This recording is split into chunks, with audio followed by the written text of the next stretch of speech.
Pre-dawn in Plattsburgh, New York. The gas station is also the bus stop. Taxis idle, waiting for the fares they know are coming as the bus from New York City wheels in. It's been a long ride in the middle of the night, even a longer journey before. Where did you come from? Nigeria. Nigeria. Yes. These are not ordinary travelers. They're on a pilgrimage. Are you going to Roxham Road? Yes. Yeah. Roxham Road is the way to a better life, they believe. Better than the reality they leave behind.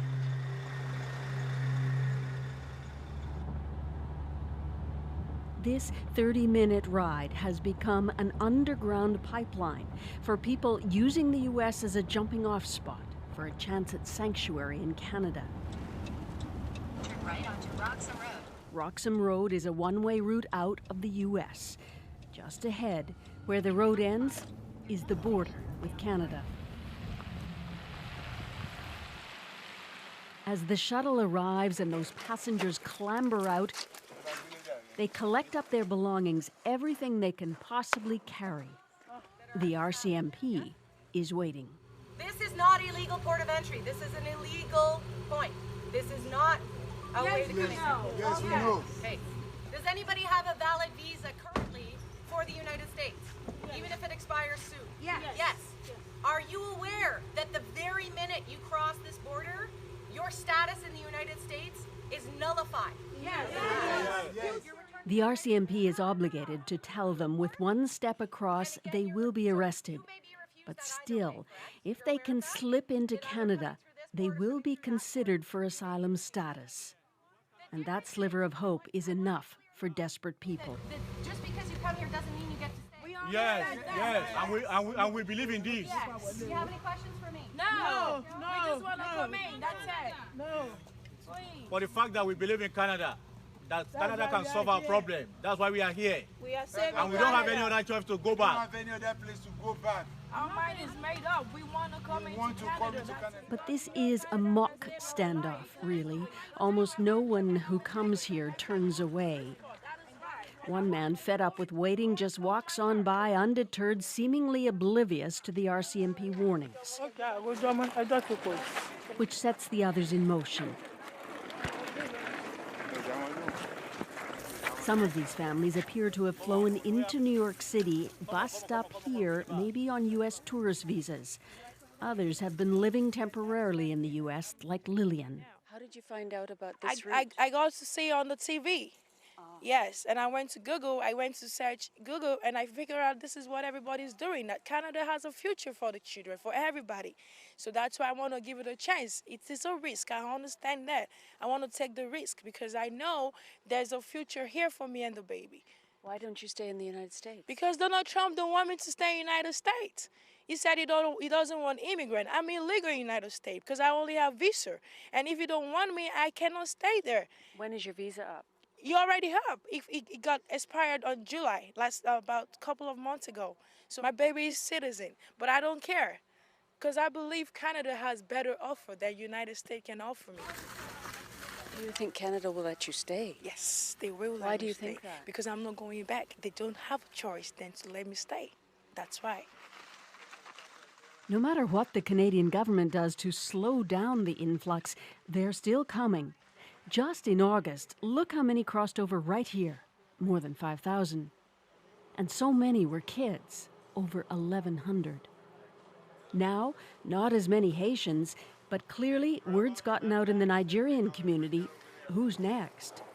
Those families that you just saw are now in those white tents getting criminal checks by the RCMP. They'll be taken later today by bus to another processing facility. This has really evolved into an entrenched system here. You know, those cabbies and the RCMP, they check the Greyhound bus tracker and the flight schedule to know when to expect people. There's 2 more buses coming today, a couple of flights, and each one brings more people to this spot. Roxham Road has fast become the busiest illegal crossing into Canada. This year, almost 12,000 made the trek, not even counting September.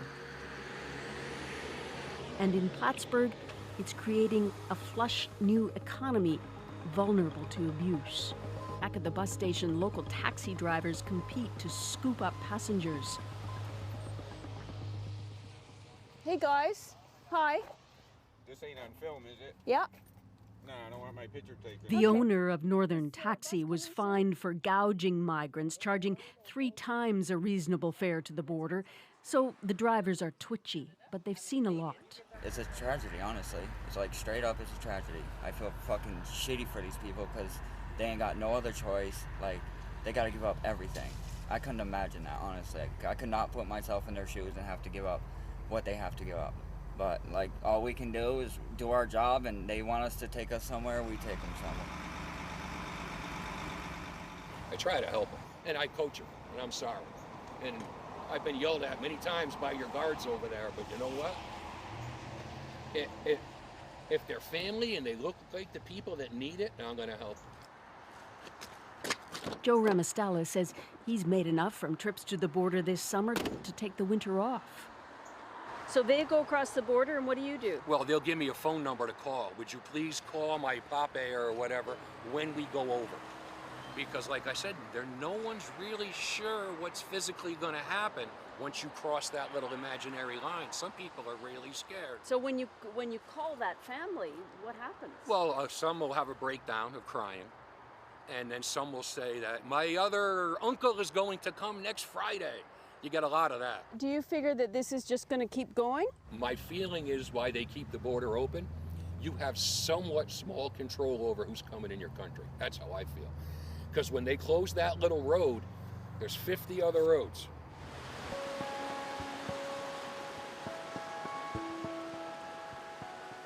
Border running in the Champlain Valley is not new.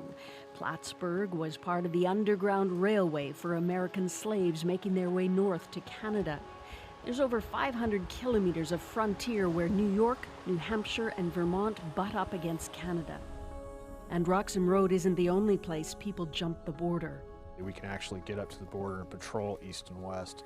Brad Brandt is a supervisor with the U.S. Border Patrol. He's brought us to another spot in Vermont, where people are also border jumping. This road comes in from Canada, stops right here with this barrier that one of the local residents put up. So they drive along this road?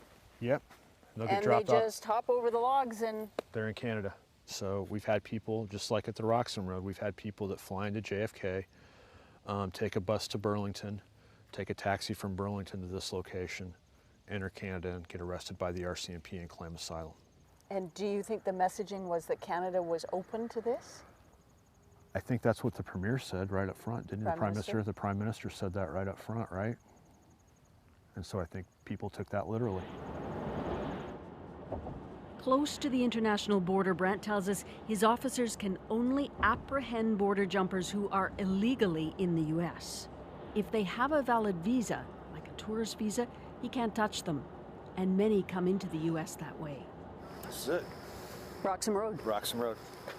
So what did this look like before all this, Tent City? There were 2 roads and these rocks.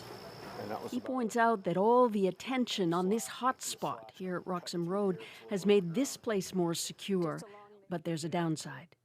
There's a bunch of guys here that aren't patrolling the rest of the border that we share together, that's our border to secure, and they can't help us if they're focused here. So both countries pay a cost for it.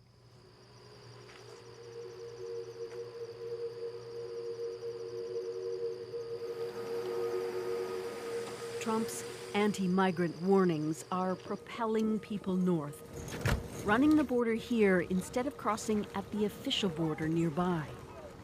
Telling them to go to the other border crossing. Yeah, they're gonna have to pay me for another fare. The cab don't wait around, you know what I mean?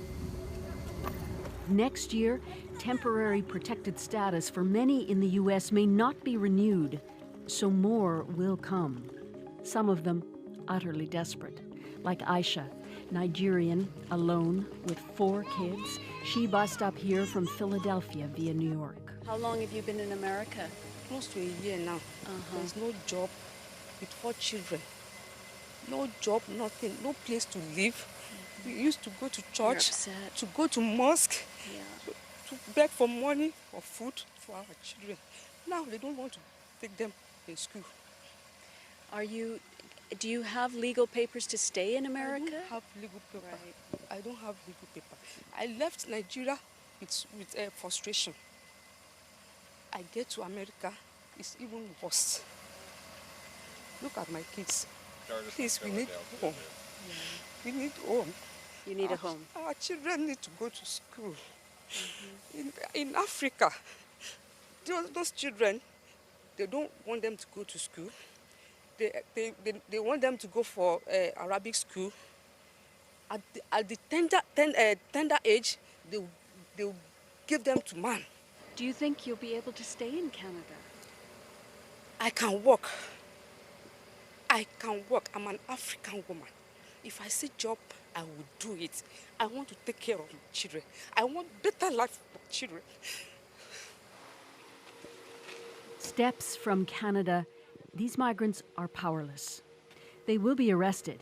If they are refused status in Canada, they won't get back to America. They'll be sent home to the countries they left. Canada is urging them to apply at the official border, the front door, but it's holding the back door open. And for migrants, that means at least 1 foot in.